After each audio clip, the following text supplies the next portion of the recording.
Bom, agora então nós vamos buscar resolver usando o método de segunda ordem.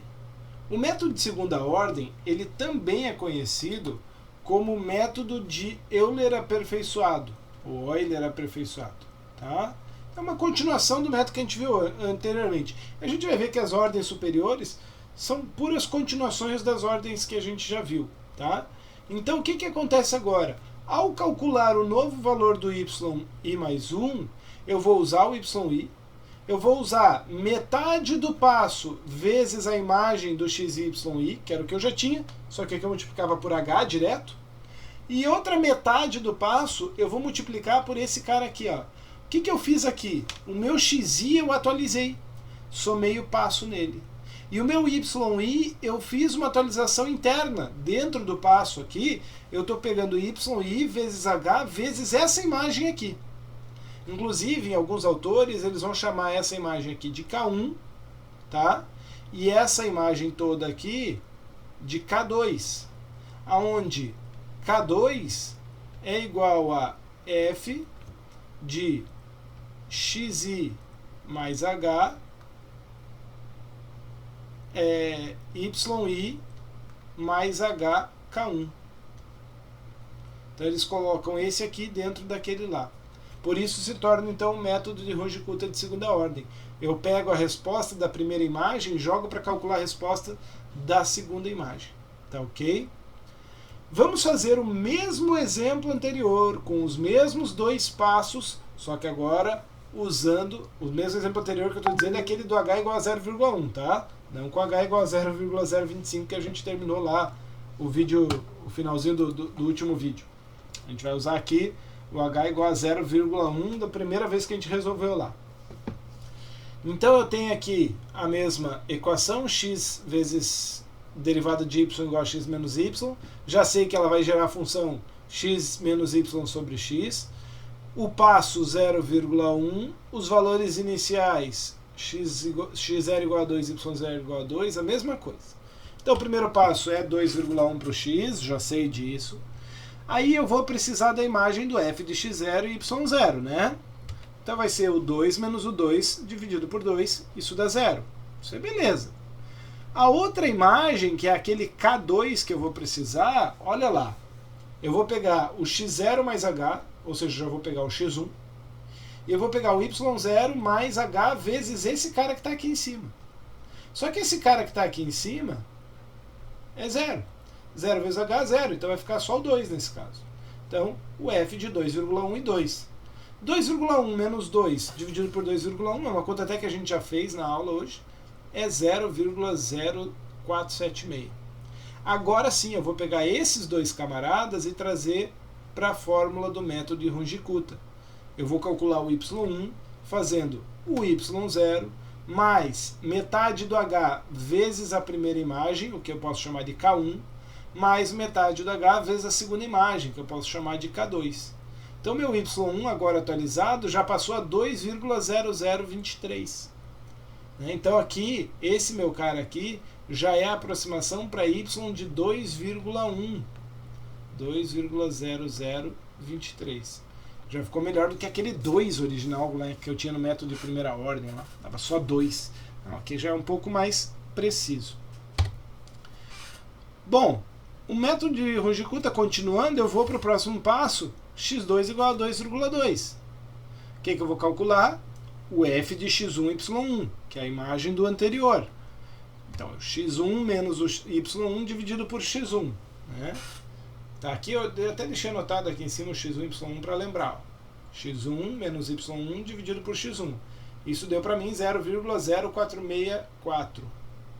Agora é aquele K2, ou seja, é o x2 que vai entrar, né, o x1 mais o h, e o y1 mais h vezes isso aqui. Se eu pego o h, que é 0,1, multiplico por isso daqui, e somo no y1, que era 2,0023, eu pulo para 2,0070.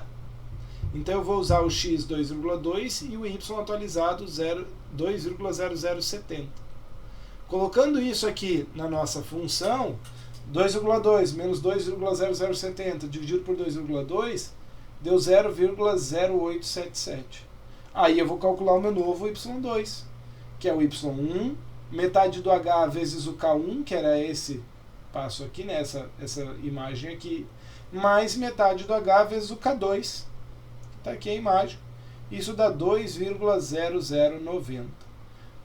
Então, portanto, o que eu tenho ali é a imagem do y de 2,2. Apertei uma coisa aqui. Imagem de 2,2 é isso aqui. Deu uma desconfigurada aqui, mas o slide está certinho lá, tá, pessoal? Na aula síncrona, eu me comprometo a fazer o método 2 usando um H diferente. Lógico que daí eu vou usar o Excel para mostrar para vocês, e vocês vão ver que daí é mais prático, né? Fazer aqui passo a passo com esse H vai dar bastante trabalho, porque você vê que para cada passo eu tenho que calcular já 2 imagens, porque é o método de Runge-Kutta de segunda ordem. O que você espera dos métodos de Runge-Kutta de ordem 3 e ordem 4? Né? É de se esperar que eu tenha que calcular mais imagens, que vai dar mais trabalho. Exatamente isso. Quais são as fórmulas dos métodos de Runge-Kutta de ordem 3 e ordem 4? Vamos ver essas fórmulas aqui. Então a gente tem, na terceira ordem, essa fórmula aqui. Ó. A atualização do y mais 1 é o y anterior, mais 2 nonos do h vezes um k1, 1/3 do h vezes um k2, 4 nonos do h vezes um k3. De novo, tá, pessoal? Essas definições tem todas em bons livros, aí, em boas referências bibliográficas. Você encontra a dedução para chegar nisso aqui. São definições também que você pode encontrar usando séries de Taylor, mas eu não vou entrar nesses detalhes agora.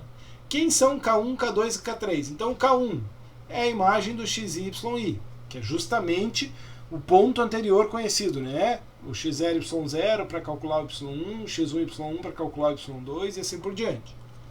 Quando eu vou fazer a atualização, agora eu não vou usar o passo inteiro no x, ó. Presta atenção nisso aqui.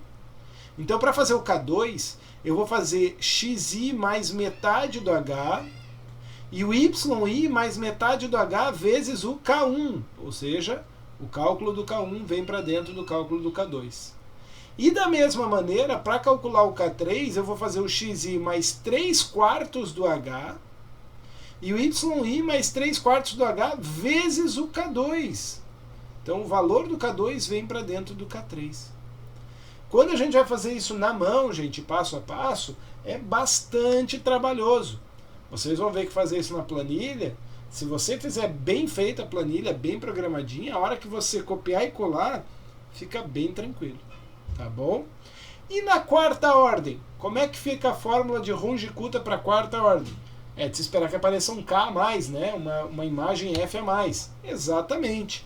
Eu vou ter aqui os Ks 1, 2, 3 e 4. Então vai ser o y anterior mais 1/6 do K1, 1/3 do K2, 1/3 do K3, 1/6 do K4. Note que se eu somar esses Hs aqui, né, imagine que K1, K2, K3 e K4 fossem iguais a 1, tá? Então, eu ia ter aqui 1/6 mais 1/3 mais 1/3 mais 1/6, isso dá um H inteiro. A mesma coisa aqui, 2 nonos mais 1/3 mais 4 nonos, também dá um H inteiro. Essa é uma característica da soma desses coeficientes, tá bom? Novamente, o K1 é o f de xy, xi, né, do anterior, é o mais simples.